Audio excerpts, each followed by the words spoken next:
नमस्कार दोस्तों, स्वागत है आपका आपके अपने चैनल एसएस स्टोरीज में। आज की कहानी है बुढ़ापे में कारनामा। बुजुर्ग पिता ने किया ऐसा गजब कि बेटे बहू के होश ठिकाने आ गए। राजेश जी के ऑफिस में एक तस्वीर लगी हुई थी। एक तरफ एक बुजुर्ग महिला की तस्वीर लगी हुई थी और वहीं दूसरी तरफ एक नौजवान लड़के की तस्वीर लगी हुई थी। राजेश जी जब कभी भी अकेले होते तो अक्सर ही उस बुजुर्ग महिला की तस्वीर को निहारते रहते और खुद ही खुद उनसे बातें करते रहते, जबकि वह कोई मानसिक रोगी या पागल इंसान नहीं थे। वह तो अच्छे खासे पढ़े लिखे इंसान थे जिन्हें समाज में बैठना उठना बहुत अच्छे से आता था और हर चीज की उन्हें बहुत अच्छी जानकारी थी। किसी समय पर बिजनेस मैनेजमेंट का कोर्स करने के बाद राजेश जी ने अपना एक छोटा सा होटल खोला था और उस होटल से ही उन्होंने अपने करियर की शुरुआत की थी। और राजेश जी के पास आज के समय धन दौलत रुपया पैसा गाड़ी मकान किसी चीज की कोई कमी नहीं थी। राजेश जी यूं तो अपने किसी समय पर अपने परिवार के साथ रहा करते थे, लेकिन आज राजेश जी पूरी तरह से अकेले थे और उस अकेलेपन को बांटने के लिए तस्वीर का सहारा ले लिया करते थे, क्योंकि तस्वीर में जो महिला थी वह कोई और नहीं बल्कि उनकी पत्नी थी। राजेश जी की पत्नी अब इस दुनिया में नहीं रही थी और इसीलिए वह उनकी तस्वीर से ही बातें किया करते थे और अपनी परेशानियां उन्हें बताकर खुद ही अपनी परेशानियों का हल भी ढूंढा करते थे। वे किसी समय पर भरे पूरे परिवार में रहा करते थे, लेकिन आज वह इंसान पूरी तरह अकेला हो चुका था, जो कल तक अपने आसपास जाने कितने लोगों से घिरा रहता था। यूं तो आज भी आसपास काम करने वाले वर्कर्स की कोई कमी नहीं थी, लेकिन अब उनके आसपास उनका अपना कोई नहीं था। अपने के नाम पर कहने को उनके दोस्त का एक बेटा था जिसकी बदकिस्मती से उसके माँ बाप इस दुनिया में नहीं रहे थे और इसी कारण वह लड़का भी इस दुनिया में अकेला ही था। अरे जब उसका भी अब कोई नहीं था तो राजेश जी ने उस लड़के को संभालते हुए उसे सहारा दिया और साथ ही अपनी ही कंपनी में नौकरी भी दी, जिससे उस लड़के को एक एक पैसे की कीमत पता चले। राजेश जी उस लड़के को अपने घर में रखते थे, लेकिन उस लड़के से महीने का किराया लेते थे और उसके खाने पीने का खर्चा भी नौकरी में जितना भी वह लड़का कमाता था वह यहीं ऑफिस में जो भी काम करता था, वह लड़का जो काम करता था उसकी सैलरी महीना पूरा होने पर उसके हाथ में थमा दी जाती थी और इसीलिए उन दोनों को अपना कहो या पराया जो भी था, बस उन दोनों को एक दूसरे का ही सहारा था। ऐसा नहीं था कि राजेश जी का भी इस दुनिया में कोई नहीं था। दरअसल राजेश जी की जिंदगी में बहुत उतार चढ़ाव आए। उस लड़के ने भी राजेश जी को हमेशा खामोश ही देखा और उनकी इस खामोशी से उस लड़के को बहुत फर्क पड़ता था। वह उनकी खामोशी के पीछे की वजह जानना चाहता था, उनसे वह बात करना चाहता था, लेकिन राजेश जी ज्यादा किसी से भी बातचीत नहीं करते थे। खाली समय में बस अपने कैबिन में बैठे बैठे उन तस्वीरों को निहारते रहते जो अपने कैबिन में लगा रखी थी। उस नौजवान की तस्वीर को उठाकर पटक देते और इसीलिए वह तस्वीर उन्होंने कांच की फ्रेम में नहीं मढ़वाई थी, क्योंकि यदि कांच होता तो वह बार बार टूट जाता और इसीलिए उन्होंने कांच का फ्रेम लगवाया ही नहीं था।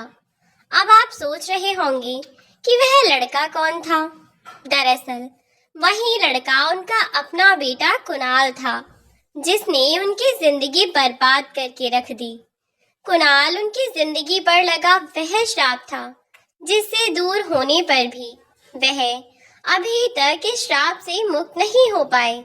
दरअसल राजेश जी की पत्नी कीर्ति जी जब से उनके घर में बहू बनकर आई तब से उन्होंने घर की सारी जिम्मेदारियों को अपने कंधों पर संभाल लिया और इस चीज का भी पूरा ध्यान रखा कि उनके माता पिता को यानी कीर्ति जी के सास ससुर को उनके कारण कभी कोई परेशानी ना झेलनी पड़े। वह जब से घर में आई उन्होंने अच्छे से घर के सभी काम संभाल लिए।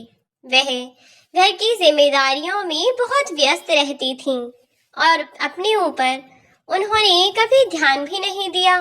और फिर कहते हैं ना कि जब समय बुरा आता है तो बताकर नहीं आता।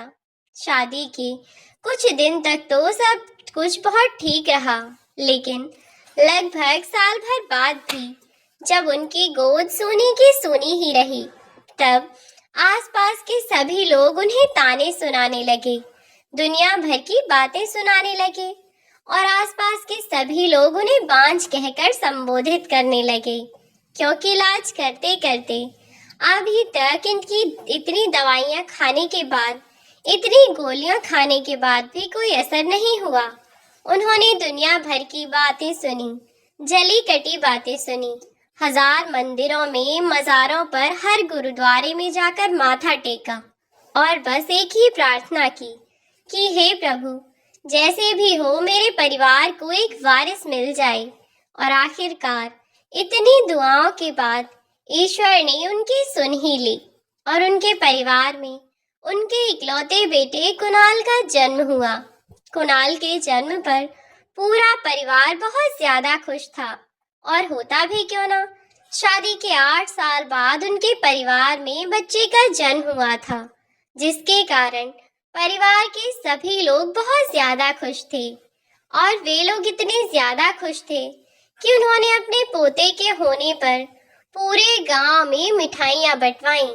और इधर अब कीर्ति जी और उनका पूरा परिवार अपने बेटे यानी कि कुणाल को इतना ज्यादा प्यार करते थे कि उन्होंने उसे कभी भी किसी चीज के लिए रोका टोका नहीं और ना ही कभी उसे डांटा, जिसका कुणाल ने नाजायज फायदा उठाया और अपने माँ बाप की शिकायत कभी अपने दादा दादी से लगा देता तो कभी अपने दादा दादी की बातों को मम्मी पापा से आकर कह देता।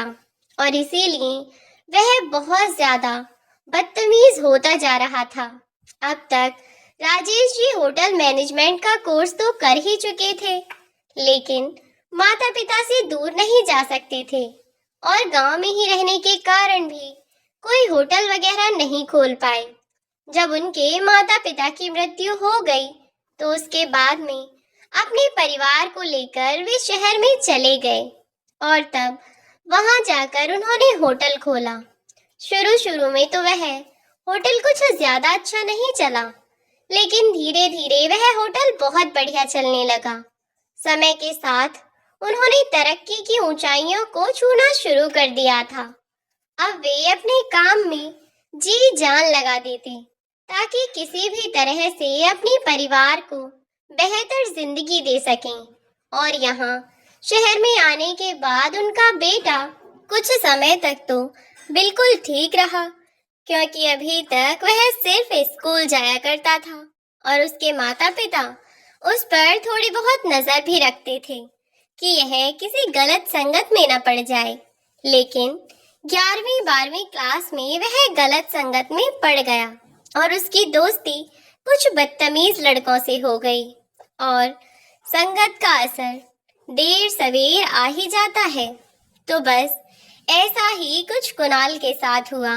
धीरे धीरे उसके दोस्तों के सारे बुरे ऐब उसके अंदर भी आते जा रहे थे, जैसे कि सिगरेट पीना, शराब पीना, या फिर उन लोगों ने डिसाइड कर लिया कि वह अब एक दूसरे शहर में जाकर अपने शहर से दूर कहीं और शहर में पढ़ाई करेंगे, क्योंकि अपने माँ बाप के कहने पर उनके पास रहकर वह अपनी जिंदगी को खुलकर नहीं जी पाएंगे।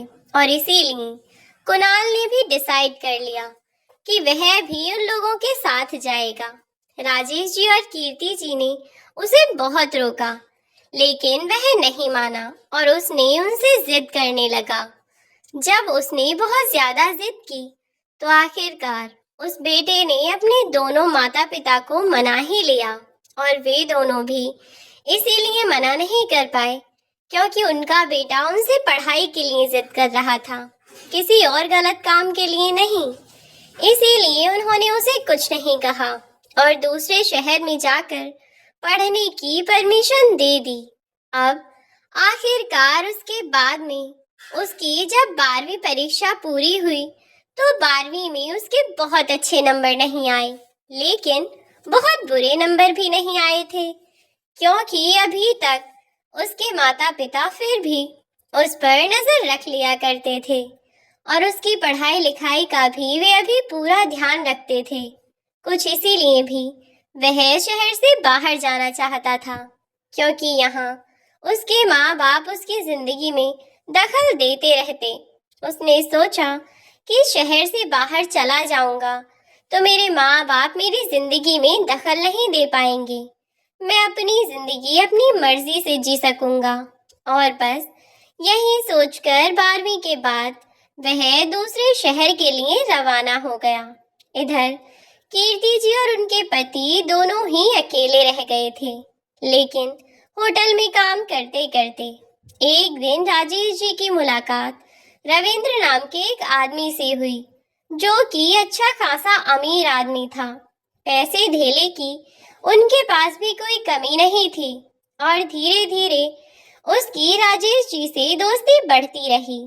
फिर एक दिन उन दोनों ने बैठकर यह डिसाइड किया कि क्यों ना वह दोनों अपने काम को और आगे बढ़ाएं।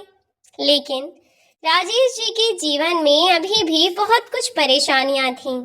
उन्हें अपने घर परिवार के साथ साथ बच्चे की पढ़ाई भी तो देखनी थी जो कि अभी घर से दूर रह रहा था और उसकी पढ़ाई में भी बहुत पैसे लगा रहे थे वे। ऊपर से बाहर रहने सहने का खर्चा था वह अलग। ऐसे में शहर में घर खरीदा था, उसकी ईएमआई भी देनी पड़ती थी। अब वह इतना सारा खर्च एक साथ नहीं कर सकते थे, तो इसीलिए उन दोनों ने मिलकर यह डिसाइड किया कि वे लोग अब से बिजनेस में पार्टनरशिप करेंगे और शहर में अब वे एक अच्छा खासा होटल दोनों पार्टनरशिप में खोलेंगे क्योंकि होटल को मैनेज करने की सारी तरकीब सब कुछ राजेश जी को बहुत अच्छे से आता था और वह कुछ पैसा भी लगा रहे थे।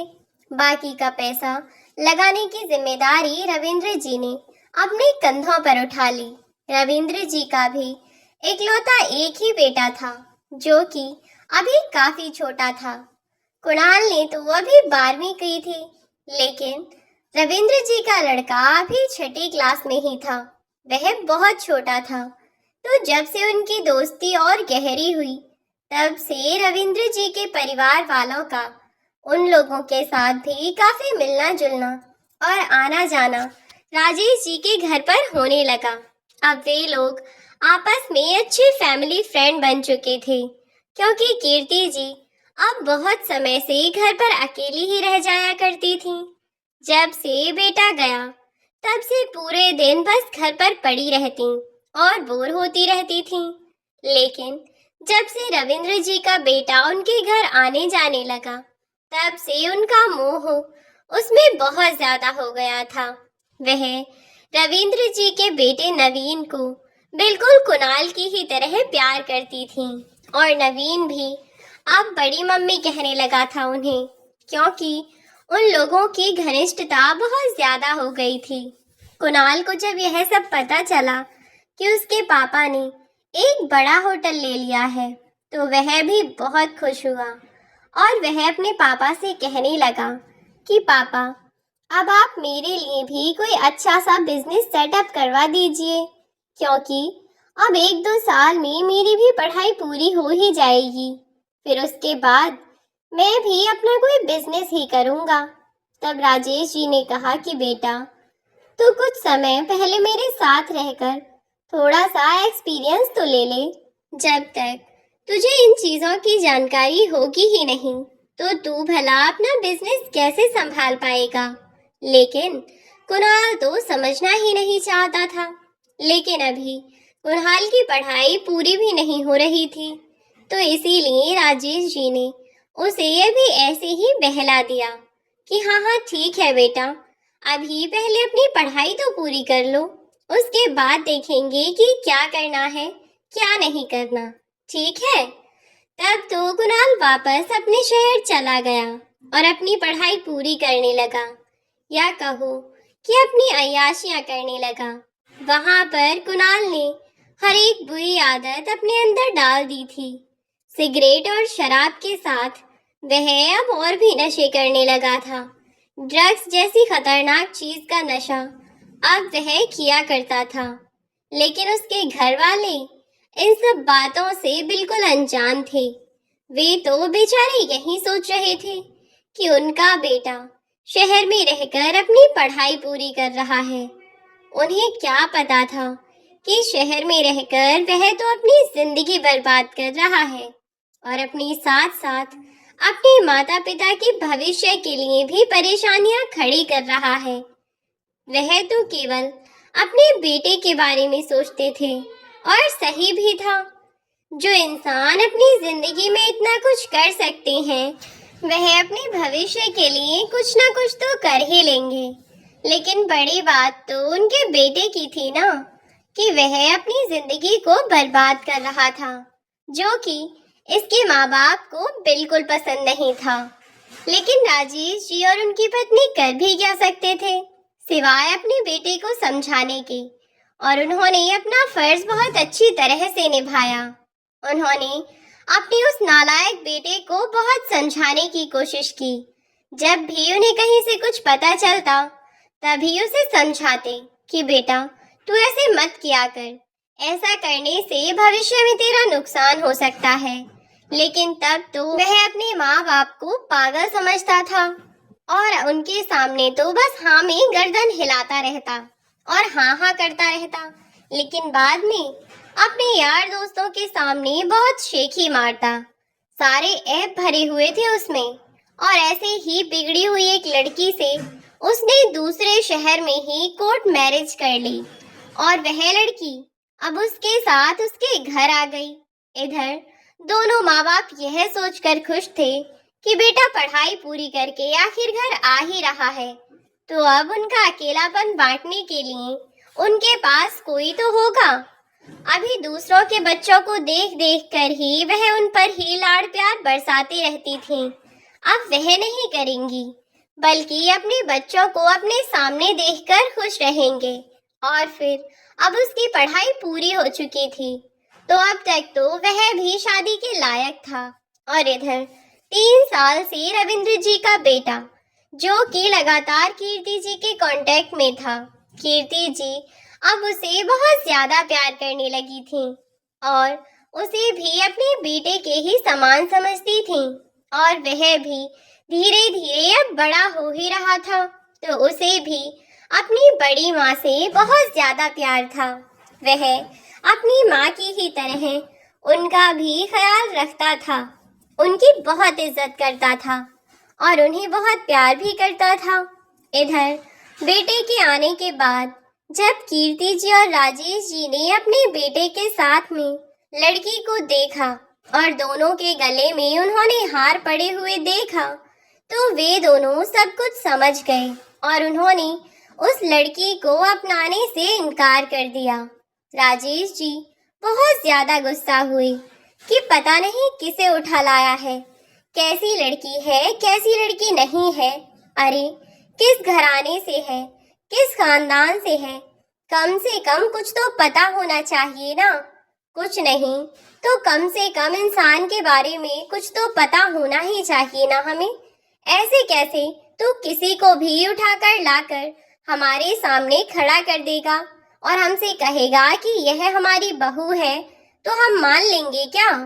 राजेश जी ने तो अपने बेटे को उस दिन बहुत सुनाया और बहुत नाराज भी हुए, लेकिन कीर्ति जी ने अपने बेटे के बारे में सोचते हुए आखिरकार अपने पति को मना ही लिया कि वे उन दोनों को इस घर में रहने दें, और अपनी बहू से कहा कि बेटा तुम्हें इस घर में रहने के लिए परमिशन दिलवाने की जिम्मेदारी मेरी थी।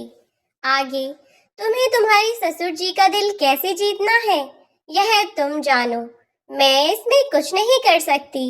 तब उनकी बहू बोली, परमिशन दिलवाने वाली आखिर आप होती कौन है?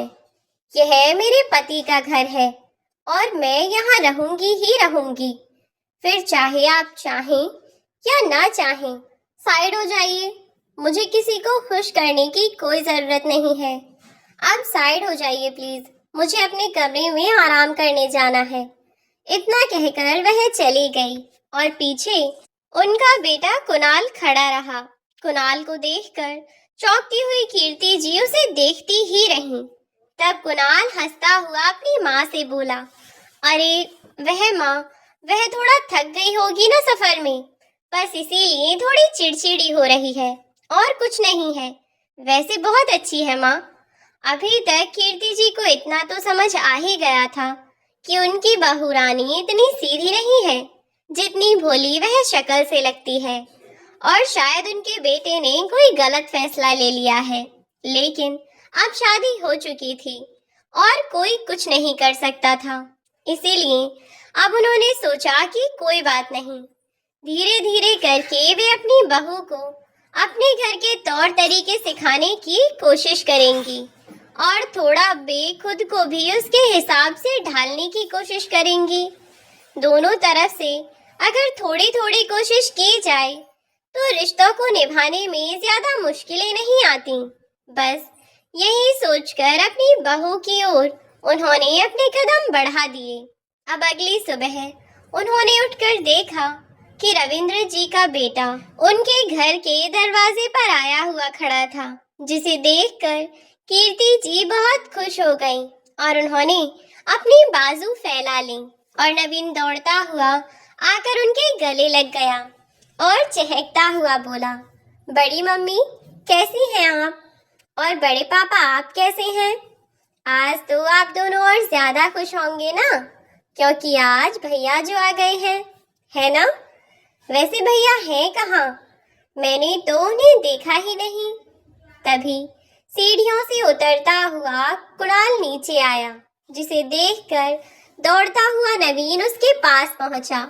लेकिन नवीन को अपने हाथ के इशारे से खुद से दूर रहने का इशारा करता हुआ कुणाल अपनी माँ से पूछने लगा कि माँ, आखिर यह है कौन? मैंने पहले तो इसे कभी नहीं देखा। और कुणाल की इस बात पर नवीन का मुंह उतर गया। तब कीर्ति जी आई और नवीन के दोनों कंधों पर अपने हाथ रखती हुई बोली कि यह मेरा दूसरा बेटा है। बस यही समझ ले कि यह तेरा भाई है, रविंद्र भाई साहब है ना, यह उनका बेटा है। और जब तू यहाँ नहीं था ना, तो इसने ही मेरा पूरा साथ दिया और कभी तेरी कमी महसूस नहीं होने दी मुझे। इसी के कारण इतने दिनों तक मैं खुद को संभाल पाई हूँ, या कहो कि इसने मुझे संभाला है। इतना कहकर हंसती हुई कीर्ति जी ने उसे फिर से गले लगा लिया। तब कुणाल बोला, अच्छा माँ, यह तो बहुत अच्छी बात है। वैसे अब नाश्ता तो रेडी हो गया होगा ना? अब क्योंकि कुणाल की फैमिली की फाइनेंशियल कंडीशन बहुत अच्छी थी, तो उन्होंने खुद से कुछ भी काम करने की कोई जरूरत नहीं थी उन्हें। अब तक उनके घर पर रहने वाले परमानेंट मजदूर ने खाना पीना सब रेडी करके रख दिया था और वह अपने बेटे से कहने लगी कि हाँ, नाश्ता बिल्कुल रेडी है बेटा, बस तुम्हारे पापा आते ही होंगे। बहू नहीं आई अभी तक, उसे भी नीचे बुला लो। तो वह अपने कमरे में गया और अपनी पत्नी को भी बुला लाया। जब वह उसी जगह जा रहा था तो उसके कमरे से आवाज आ रही थी। उसकी पत्नी अभी उठना नहीं चाहती थी, लेकिन वह जबरदस्ती उसे लेकर आ गया। अभी तक तो सब कुछ ठीक था, लेकिन कुणाल की पत्नी स्वीटी बहुत ज्यादा स्मार्ट बन रही थी और वैसे भी वह एक नंबर की बदतमीज लड़की थी। रात को देर रात तक पार्टी करना और सुबह 12 बजे उठने की तो उसकी आदत ही थी। अब सुबह 9 बजे से उठाना पड़ गया तो कुसमुसाती हुई उठकर नीचे आ गई और सबके साथ डाइनिंग टेबल पर भी आकर बैठ गई। अब नाश्ता करने के टाइम कीर्ति जी ने बताया कि बेटा, दरअसल हम तुम दोनों की शादी में खुशी से सबको शामिल नहीं कर पाए, तो इसीलिए तुम्हारी शादी की खुशी में हमने सबको एक रिसेप्शन पार्टी दे रहे हैं, जिसे सभी लोगों को तुम्हारे बारे में पता चल जाएगा और इसी पार्टी में हम तुम्हें सबसे इंट्रोड्यूस करवा देंगे। तो इस पर उनकी बहू टेढ़ी मेढ़ी देखने लगी, अपनी आईब्रो चढ़ाती हुई बोली, लेकिन यह सब फॉर्मेलिटी की क्या जरूरत है? हम दोनों की शादी हो चुकी है और आपको भी पता है, तो हमें दिखाना किसे है? ऐसे ही ठीक है सब। तब कीर्ति जी और राजेश जी बोले कि हमारी इस शहर में बहुत इज्जत है, बहुत से लोग हैं जो हमें जानते हैं, तो इसीलिए एक बार पार्टी देकर तुम्हारे बारे में सबको बताना बहुत जरूरी है। तो शाम को तुम बस तैयार हो जाना, मैं पार्लर में अपॉइंटमेंट दे आई हूँ, तो ब्यूटिशियन के पास तुम चली जाना। कीर्ति जी तुम्हें अपने साथ ले जाएंगी। ठीक है कीर्ति जी, आप इसे अपने साथ ले जाना। राजेश जी ने अपनी पत्नी को कहा तो कीर्ति जी बोली, ठीक है, मैं बहू को अपने साथ लेकर चली जाऊंगी। इतने चाव से उन्होंने सारी तैयारियां की। बहुत बड़ी पार्टी का आयोजन किया गया था। सभी रिश्तेदार, सभी जानकारों और दोस्तों को बुलाया गया और इस पार्टी का मेन उद्देश्य था कि वह अपनी बहू से सब लोगों को मिलवा सकें। लेकिन जितने चाव से उन्होंने इस पार्टी की तैयारी की थी, उनकी बहू का मूड उतना ही ज्यादा ऑफ था। दरअसल वह अपनी ही दुनिया में मस्त रहना चाहती थी, ज्यादा किसी से कोई मतलब नहीं रखना चाहती थी। वह लोग अब तक अपनी दुनिया में अकेले ही रहे थे। ऐसे में उनकी दुनिया में किसी और की दखलंदाजी उन्हें कैसे ही पसंद आ जाती। अब पूरा दिन बीत गया और अब तक शाम को सभी रिश्तेदार और सब लोग इकट्ठे हो चुके थे, लेकिन उनकी बहू, जिसे कीर्ति जी शाम को बिल्कुल नई दुल्हन की तरह तैयार करवा कर लाई थी, और वह उस ड्रेस में लग भी बहुत प्यारी रही थी, लेकिन पता नहीं उनकी बहू को क्या हुआ कि जब से उसने वह लहंगा पहना, तभी से वह कुसमुसाने लगी कि मैंने कभी ऐसे कपड़े नहीं पहने, मुझे तो शॉर्ट्स में ही अच्छा लगता है।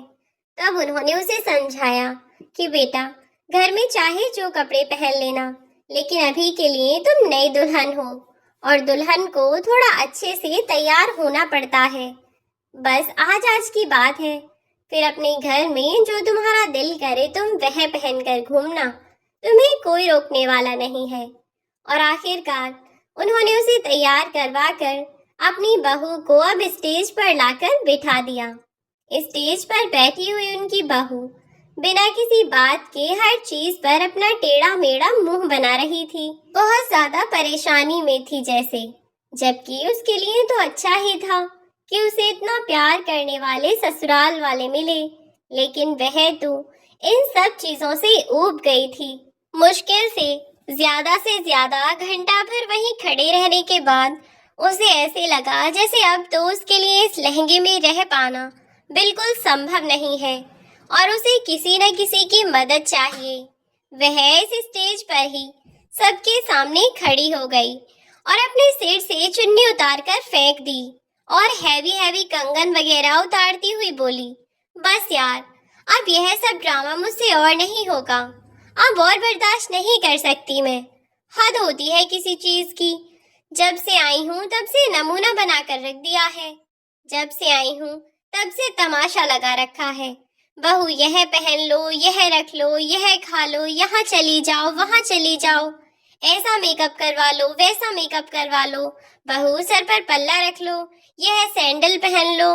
अरे हद हो गई। मैं तो बहू सुन सुन के पागल हो रही हूँ, बिल्कुल दिमाग चले जा रहा है। क्या मतलब है आप लोगों का?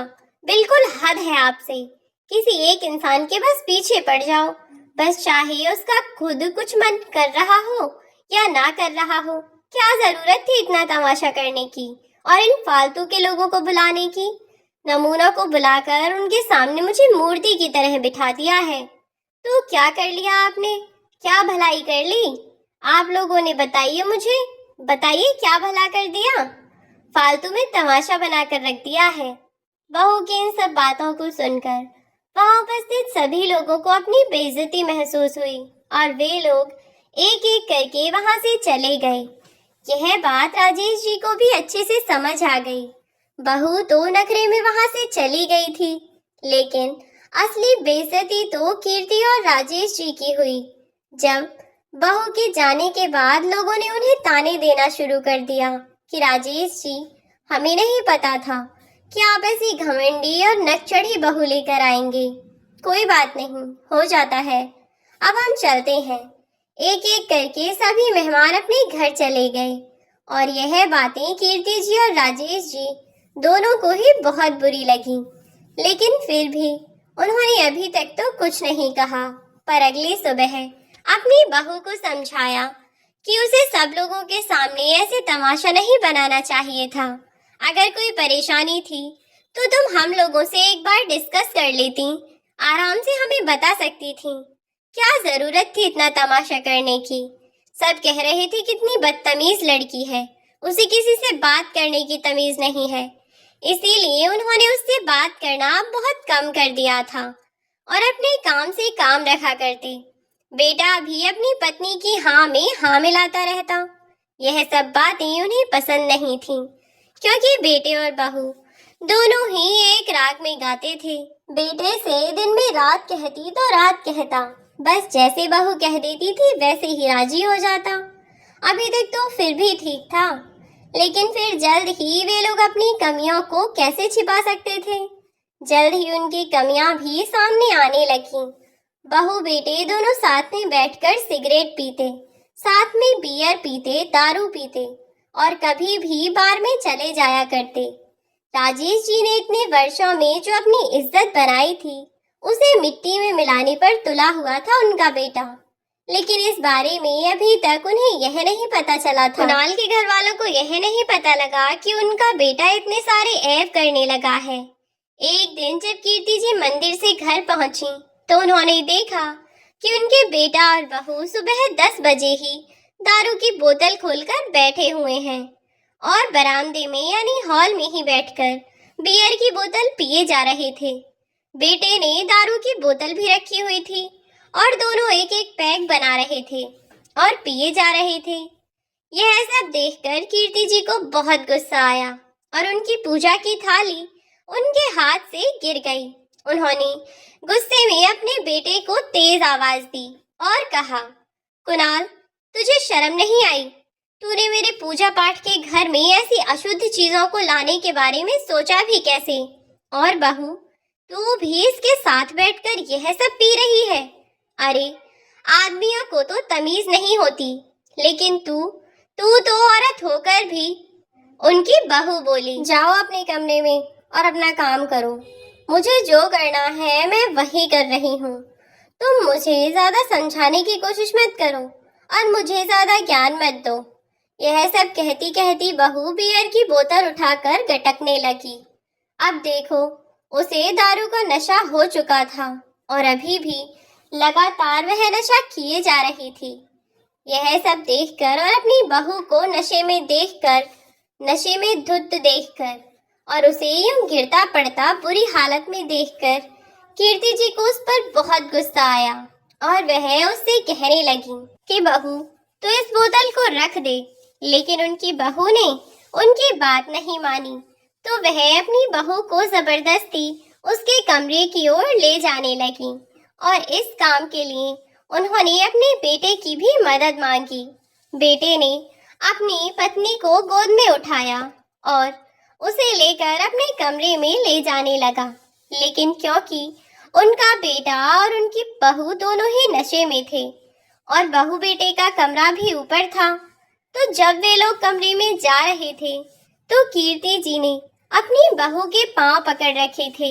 लेकिन नशे के कारण वह हाथ पांव बहुत ज्यादा चला रही थी, तो सीढ़ियों पर चढ़ते वक्त हाथ पैर मारने की वजह से कीर्ति जी नीचे जा गिरी।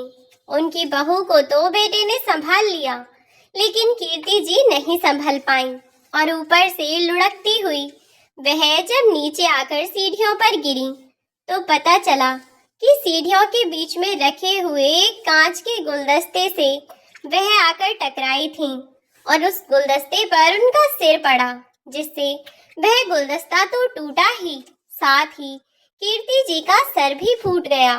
और इस हादसे में वह अपनी जान गंवा बैठी। राजेश जी को इस बात का कोई अंदाजा ही नहीं था। राजेश जी जब शाम तक घर पहुंचे तो उन्हें इस सब के बारे में जानकारी मिली और उन्होंने अपने बेटे बहू को जेल कराई।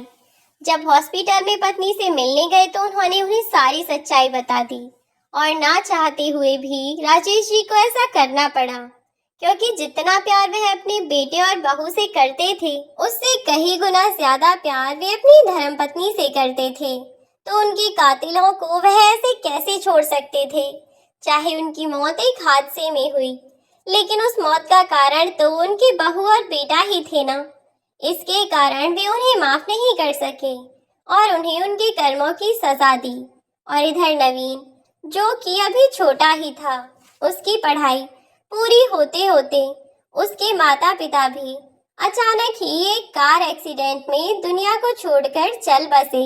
तब से नवीन को भी और किसी का सहारा नहीं था और इसीलिए राजेश जी ने नवीन को अपने पास रखा और उसकी पढ़ाई लिखाई का जिम्मा अपने सर पर उठाया और उसे अपने साथ काम कराना शुरू कर दिया, क्योंकि शुरू में उसे काम सीखना जरूरी था और शुरू में वह उसे महीने की तनख्वाह केवल इसीलिए दिया करते थे ताकि उसे मेहनत से कमाए हुए पैसों की वैल्यू समझ में आए, उसे ताकि वक्त की कीमत समझ सके, जिससे उसे एक एक रुपए की कीमत समझ आए, जिससे कि वह उन पैसों को यूं ही अय्याशियों में ना उड़ाए, कभी भी फिजूल खर्ची में अपनी कमाई को बर्बाद ना करे। अब वे दोनों ही एक दूसरे का सहारा थे। कुणाल अपने पिता की जिंदगी में केवल एक बुरी याद की तरह था और कुछ भी नहीं था, और नवीन जिसे उन्होंने सहारा दिया अब वही उनके जीवन का आखिरी सहारा था। नवीन छोटा था, लेकिन अब तो वह बहुत बड़ा हो चुका था और उसने अपने बड़े पापा का पूरा ख्याल रखा। उन्हें कभी किसी चीज की कमी महसूस नहीं होने दी। दोनों एक दूसरे के साथ बहुत प्यार से रहते हैं और कुणाल और उसकी पत्नी अपने किए कर्मों की सजा भुगत रहे हैं। तो दोस्तों, यह कहानी आप कहां से देख रहे हैं हमें कमेंट बॉक्स में कमेंट करके बताएं। अगर कहानी अच्छी लगी हो तो लाइक और शेयर करें और चैनल पर नए हो तो चैनल को सब्सक्राइब कर दें। Thanks for watching.